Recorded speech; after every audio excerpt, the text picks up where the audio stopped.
Other news tonight, in the last 2 years, hundreds of thousands of Kentuckians have been vaccinated against COVID-19. WLKY's Lauren Adams talked with Dr. Jason Smith, who was the first person in Kentucky to get the shot, about how the fight against the deadly virus has changed.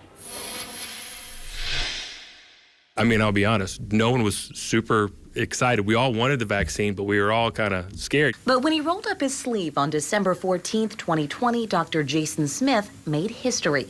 The chief medical officer at U of L Health became the first person in Kentucky to be vaccinated against COVID-19. When those vaccines rolled out, you know, I might have been first, but everyone just breathed a sigh of relief, because it's like, well, okay, we're going to make it through this. And that was the first time that anyone felt that way. For months, Smith had watched his patients die from the virus. He was even living in the basement for a time to keep his family safe. He feared it would be years until a vaccine was developed. And that's the first Kentucky vaccination.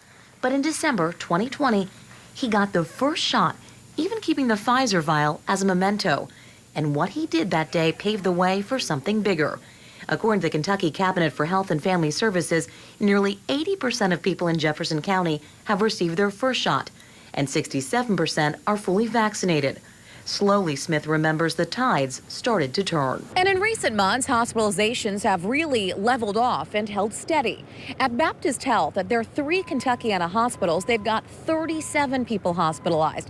Here at U of L Health, system-wide, that number is 35. It's hard to believe that this is all we're seeing. And particularly every year prior to this, after Thanksgiving in particular, you would see hundreds of people in the hospitals, and we're not seeing that now. Smith says it's due in part not only to vaccination efforts, but new developments. We've gotten better at treating it. We've got things in our armamentarium that we didn't have 3 years ago. And so it's the whole world around COVID has changed, and we're going to have to learn to live with it, because it's going to be here to stay. Lauren Adams, WLKY News. Thank you, Lauren. And Dr. Smith warns that with people traveling and visiting others during the holidays, we could see an uptick in cases. He recommends getting vaccinated or boosted if you're able, and staying home if you feel sick, and stop the spread.